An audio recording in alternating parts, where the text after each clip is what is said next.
32016, Douglas Graham.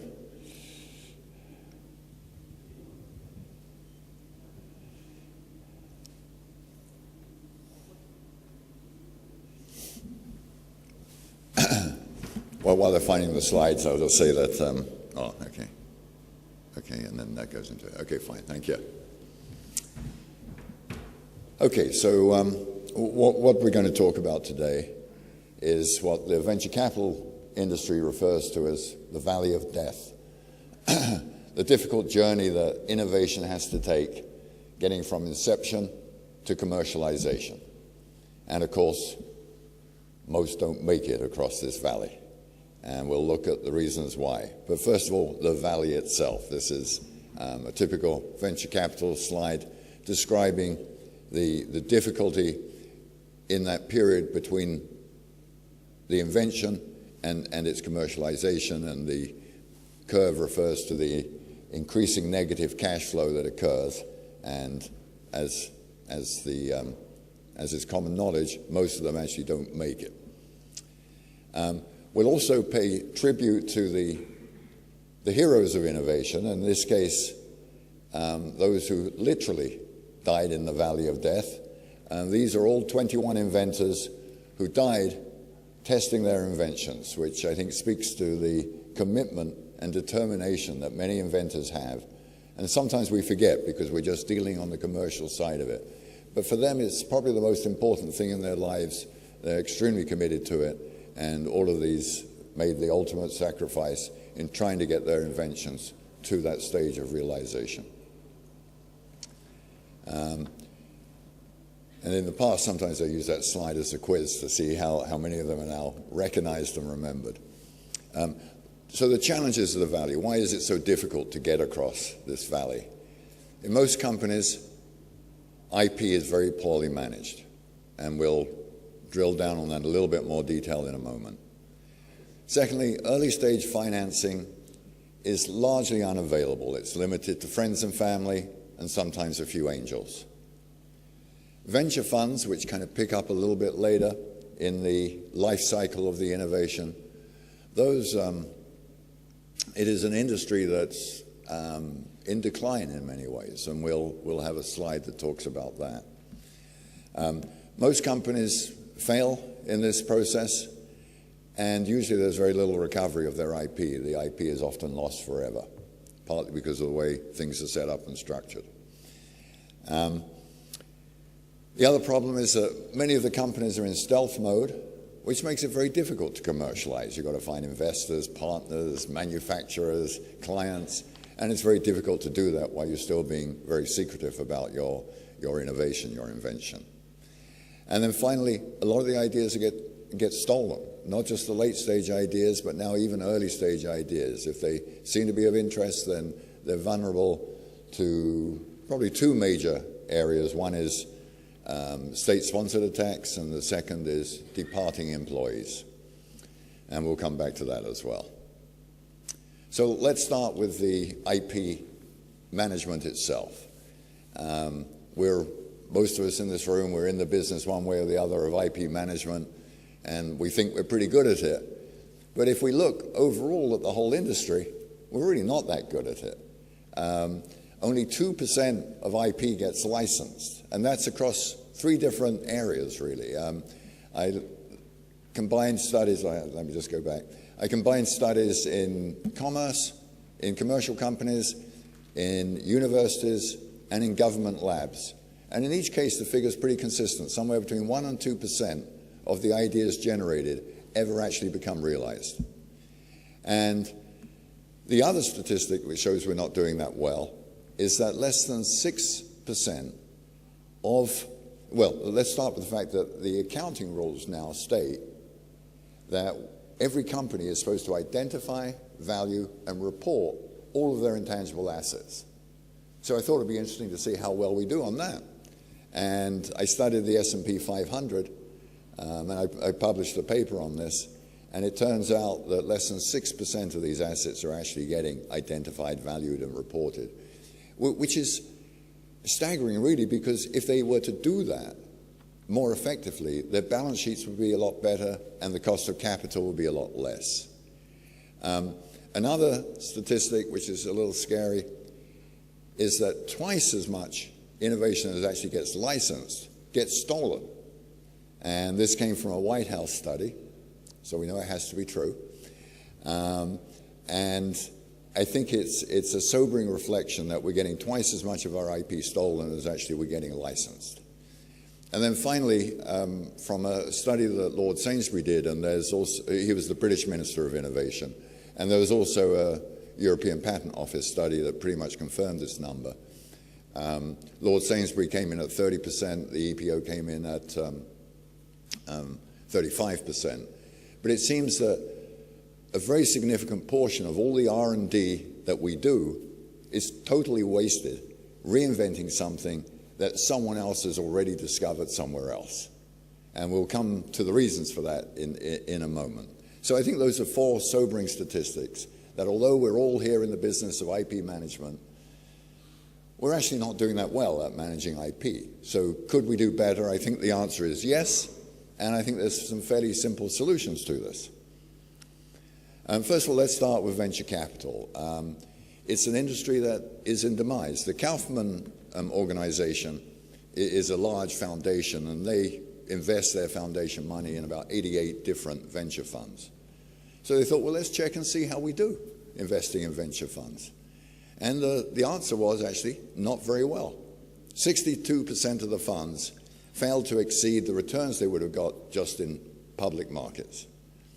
Only 13% of the funds over $400 million delivered returns better than just a publicly traded small cap fund. And remember the whole idea of investing in venture capital is to get these big, much higher returns. They're looking for about 30%, and they're barely performing at market or less. And in fact, the bigger the fund, the more poorly they do.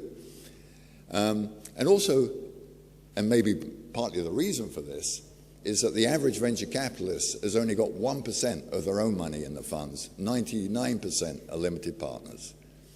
And in fact, the Kaufman report goes on to say, you're better off just investing in a small portfolio of early stage companies than investing in a venture capitalist themselves. So sobering data for the venture capital industry. The other point we mentioned was about ideas being stolen. And I like to emphasize this point because I think this is something I don't hear being spoken about very much. But we are getting a staggering amount of our IP being stolen.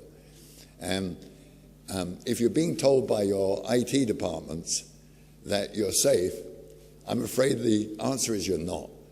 I've seen many, many examples of people who have spent vast fortunes on their cybersecurity, felt they had the whole thing bottled up, and in actual fact, they hadn't.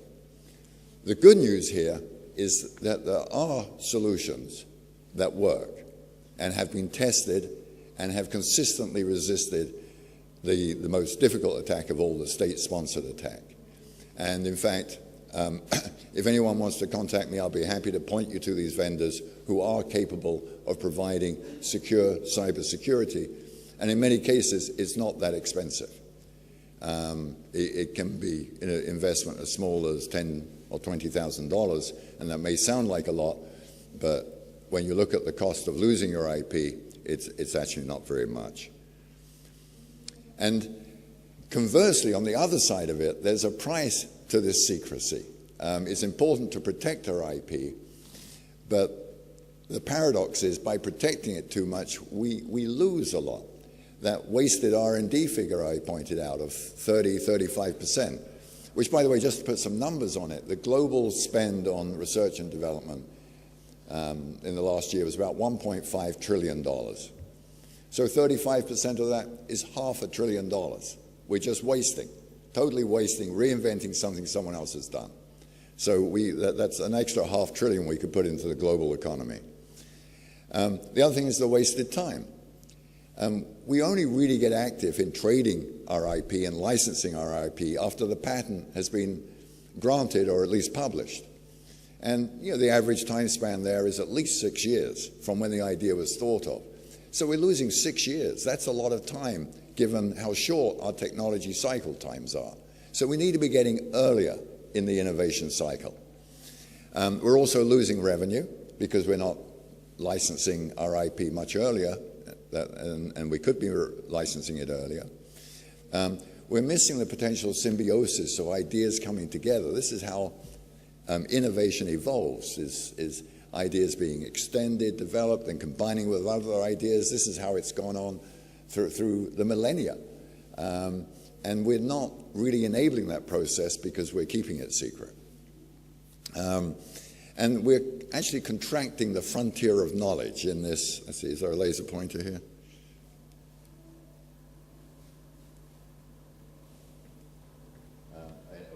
I'll just tell you. That little diagram on the right.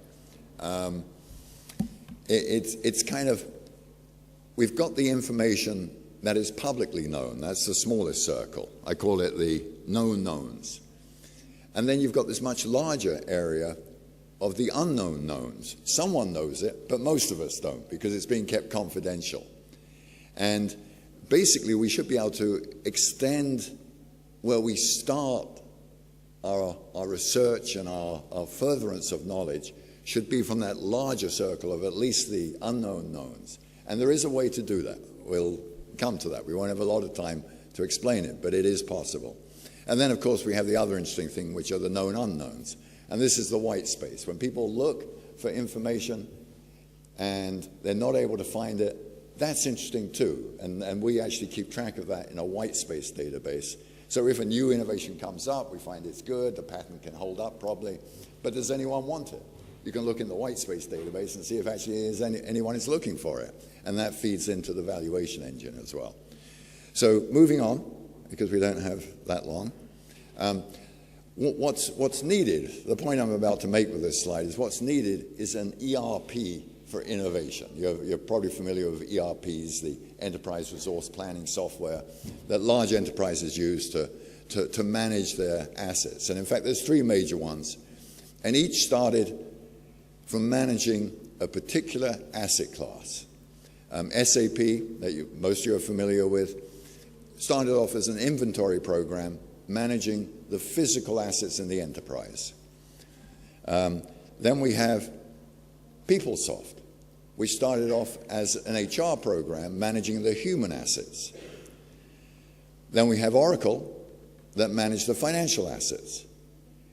So for the largest asset class of all, the intangible assets, which account for 78% of our organizational value, that we have nothing.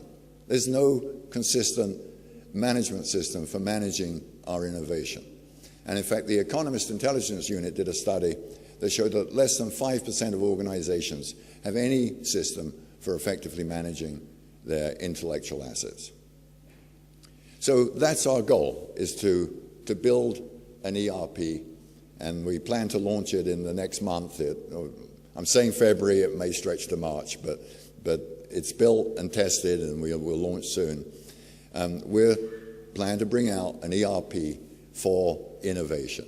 And in the process, we hope to mitigate the poor management of IP and push some of those numbers we started with much higher. We want to provide funding for innovation, and also that there's a lot of money wanting to support innovation, particularly governments at the federal, municipal, and state levels have got funds to support innovation. Some of them are just not deployed because they're still figuring out how to do it. And those that are deploying the funds do it in a very random way, or sometimes even worse, it's based on patronage and political influence.